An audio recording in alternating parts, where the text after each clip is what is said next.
দেশে আসছিলাম দেখা খাও সব হারাইলাম। দেশের জমি দিরা হারাইলাম, শরীরের কিডনি হারাইলাম। রে আয় আর কিছু হারাইতে চাই না। ভাই আপনার তো দেশে কারণ আছে, পরিবার আছে,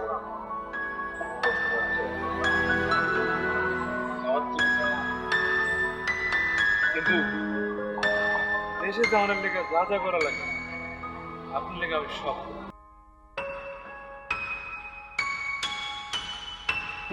ভাই তুই আসলে আর ভাই যেখানে আমি একটা ফোন দিই হ্যাঁ পৌঁছাইল নাকি?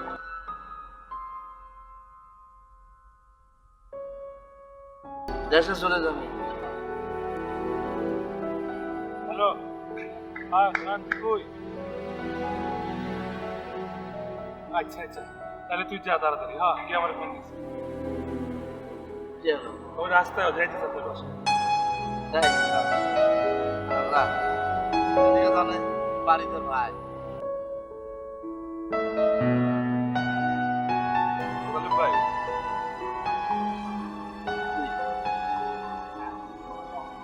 মাঝে মাঝে না আমারও মনে চাচ্ছে কি মনে চায়? এই যে দেশের লেগে যেটা, পরিবারের লেগে যেটা, এরকম যদি আমারও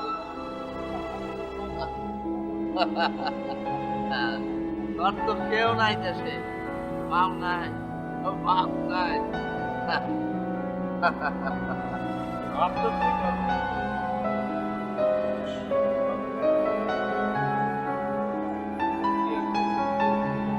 একবার চলেন আমরা উঠি।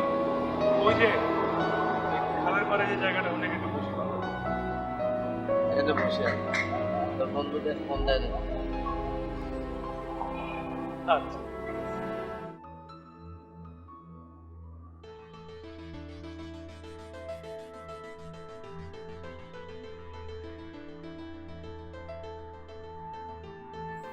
I'm really, really depressed. This is the worst part of my life.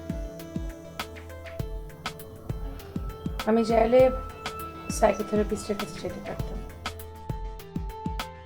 চাইলে কন্ট্যাক্ট কিলারের সাথে কন্ট্যাক্ট করতে পারতাম আমাকে মেরে ফেলবার জন্য। আর চাইলে তো সুইসাইড করাই যেত, বাট আমি আপনার কাছে এসেছি। রঞ্জু, রঞ্জু না, আপনি আমাকে গাধা বলে ডাকতে পারেন। ছোট গাধা না বড় গাধা সেটা আপনার বিষয়। আমি আমি আপনাকে গাথা বলে কেন ডাকবো? আমি বাংলায় বললাম, আপনি বুঝলেন না। আরো ভালো বাংলায় বলবো, সাধু বাংলায় বলি। আপনি আমাকে গাধা বলিয়া সম্বোধন করিতে পারেন। আরও একটু প্রাচীন বাংলায় গেলে বঙ্কিম স্টাইলে বলতে পারি যে আপনি পদ্ম হইতে আপনি আমাকে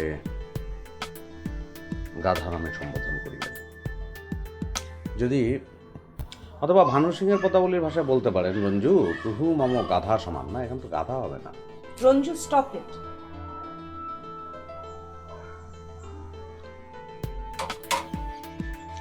স্টপ। Please Ranju, please. আমাকে রঞ্জু ডাকলে তো শুনবো না। আপনি তো আমাকে গাধাই ভাবছেন, না হলে আমার সাথে এভাবে কথা। রঞ্জু, আমি আপনার আপনি বেঁচে আছেন কি করে তাহলে?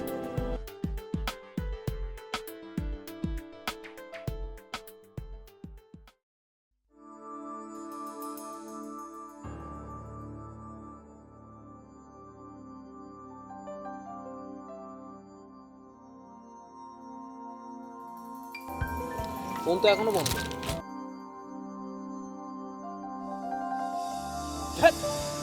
ভুবন, এত অস্থির হওয়ার কিছু না। ফোন তো কখনো না কখনো খুলবে, তাই না? মাসে ওর বাবা মাকেই ফোন দেবে। ভাই, এটা ছাড়া ও আর কাকে ফোন দিবে? হয় ওর বাবা মাকে, নাহলে আমাকে। আর তখন কায়দা করে ঠিকই জেনে নিতে পারবে যে ও কোথায় আছে। আমার হাতে কিন্তু সময় বেশি নেই। কিন্তু ভুবন, একটা জিনিস, মাইশার সাথে বসের সম্পর্কটা কি এটা কিন্তু এখনো ক্লিয়ার হলো না। তুমি কথা আমাকে বলছো, সেটা তো তোমারই ভালো জানা। আমি সত্যিই জানি না। আমি একটা কথা জানি, বাট বাট শিওর না। সেটা কি? তোমার খালা খালু, আই মিন মাইশার বাবা মা, মাইশার আসল বাবা মা। এরকম কিছু তো কখনো আমি শুনিনি। ছোটবেলা থেকে আমরা মাইশাকে দেখছি, আর ফ্যামিলিতেও এরকম কোনো কথা কখনো শুনিনি। আমার মনে হয় এটা ভুল। তুমি কি শিওর কখনো কারো কাছে তুমি কিছু শোনো? ইনফ্যাক্ট মাইশার বাবা মা সেই ছোটবেলা থেকেই মাইশাকে অনেক ভালোবেসেছেন, অনেক স্নেহ করেছেন। তাহলে বসের সাথে প্যাচটা কি? কি? মাইশা যখন আমার কাছে, তখনই আমি মাইশার বাবাকে ফোন করে জানিয়েছি, কিন্তু তখন থেকে আজ পর্যন্ত উনি মাইশার খোঁজ নেওয়ার জন্য একটা ফোন আনতে পারেন। অ্যাটলিস্ট মাইশার খবর নেওয়ার জন্য মিনিমাম একটা ফোন তো আমাকে দিতে পারতো। অসৎ বাবা মাইশা। ওনার হয়তো ছেলেমেয়ের জন্য কোনো মায়া নেই। আর আরেকটা ব্যাপার ঘটতে পারে, মাইশা তো তার বাবা মাকে না জানিয়ে বিয়ে করেছে, তাই না? হয়তো রেগে আছে, এই জন্য ফোন টোন করছে না। আশ্চর্য, তার মেয়ে বিপদে পড়েছে, অ্যাটলিস্ট একটা ফোন দিয়ে তো সে জানতে পারতো কি অবস্থা। এটা অবশ্য তুমি ঠিক বলেছো ভুবন। আরে তো এত কিছু জানি না, আমি এই ব্যাপারটা নিয়ে আর ভাবতে চাচ্ছি না। আমি শুধু এখন আমার প্রফিটের লাইনটা দেখছি, আর কিছু না। আমি সেই ছোটবেলা থেকে মাইশাদের বৃত্ত, মাইশাদের টাকা পয়সা দেখে বড় হয়েছি। এখন আমার টাকা লাগবে। I want to be rich. মাইশাকে নিয়ে আমি কোনো টেনশন করছি না, কোনো চিন্তা করছি না।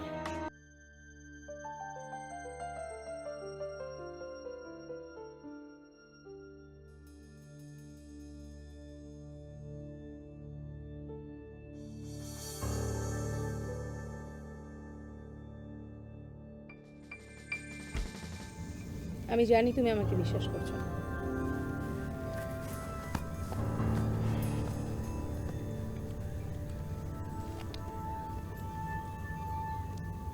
হ্যাঁ, বিশ্বাস করার কোনো কারণ নাই। গেম। তুমি এটাকে গেম ভাবছো, তাই তো? উচ্চমাত্রার অপরাধী। একজন উচ্চমাত্রার অপরাধী চাইলে চট করে নিজেকে বলতে পারে, আবার চট করে রক্ত দেখলে তুমি যে উল্লসিত হও, সেই উল্লাস আমি দেখেছি।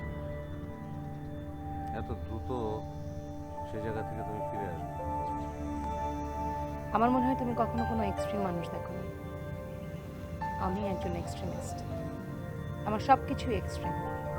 আমার ভালো লাগা এক্সট্রিম, আমার ঘৃণাটাও এক্সট্রিম, এবং বদলে যাওয়াটাও এক্সট্রিম।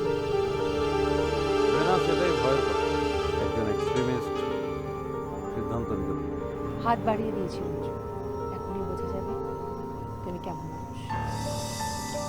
সমস্যা হচ্ছে ভেনাস, আমি এখন আর তোমাকে বুঝতে পারছি না, তোমাকে রিড করতে পারছি না। তুমি যে মুখোশটা পড়েছো সেটা অসাধারণ। কি করতে পারি না আমি? আমার সব কিছু ওপেন। আমি কোনো কিছুই গোপন করতে পারি না। আমার রাগ, কান্না, ভালোবাসা, ঘৃণা কোনো কিছুই না। ওকে,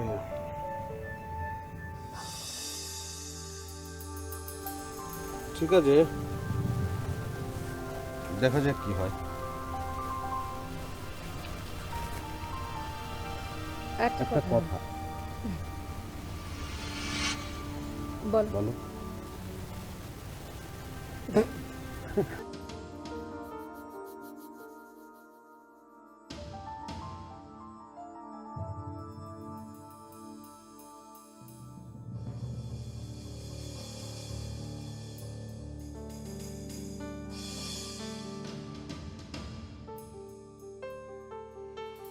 দুষ্ট ছিল, নামটা আমার নাম, বসের দেওয়া। কি অবস্থা? ভালো না, আমরা জানি। জানারই কথা। বস কিন্তু খেপে আছে। ক্লিনিকে এত এত ইনভেস্ট, নাইট ক্লাবেও কম না, সব বন্ধ হওয়ার কথা। কি করবো? সিচুয়েশনটা আমাদের পক্ষে নাই।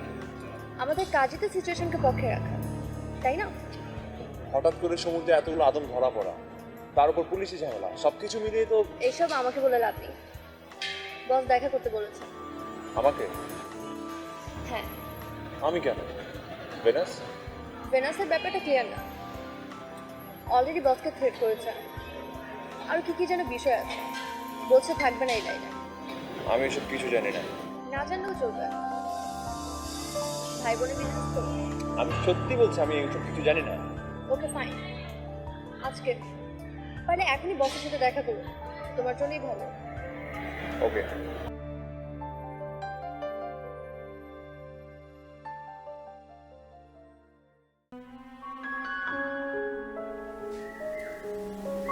ভাবি, ও ভাবি, ডাকছেন কাল?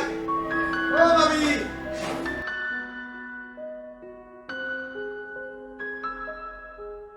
এই মোবাইলটা বেশ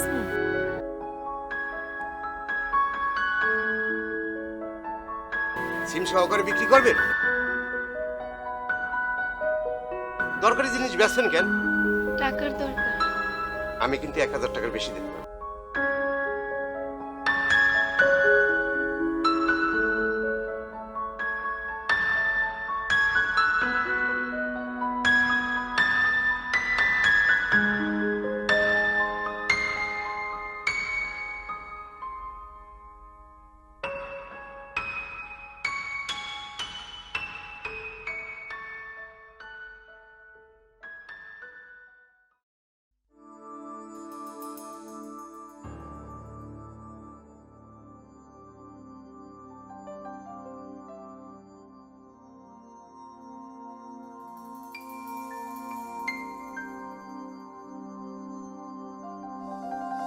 আমাকে বেঁধে রেখেছে কেন?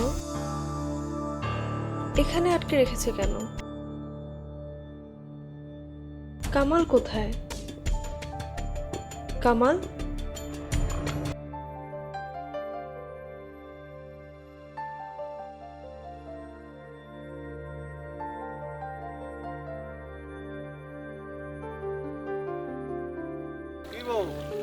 কি ব্যাপার? তুমি যে বান্দা সুইমিং পুল করছো ঘুরে যাচ্ছো, হ্যাঁ? আমি আপায় তাপায় এলাম, তুমি রেডি হয়ে কি রেডি হবে না?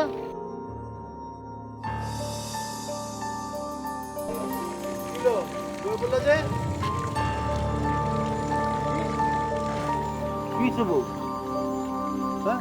তুমি না গোলা বাইরে যাবা, বই বলে যে আজকে আমার কোথাও যেতে ইচ্ছে করছে না, কেমন যেন একটু ভয় ভয় করছে। আর আমার বউ কয় কি, হ্যাঁ? ডরের কি আছে? এই ঠাটা মেলা থাকতে তোমার বউ ভয় কি? কেমন যেন লাগছে আমার, মনে হচ্ছে আমি ঠিক তোমাকে বুঝতে পারছি না। কেলা এরম লাগতেছে কেলা? জানি না কামাল,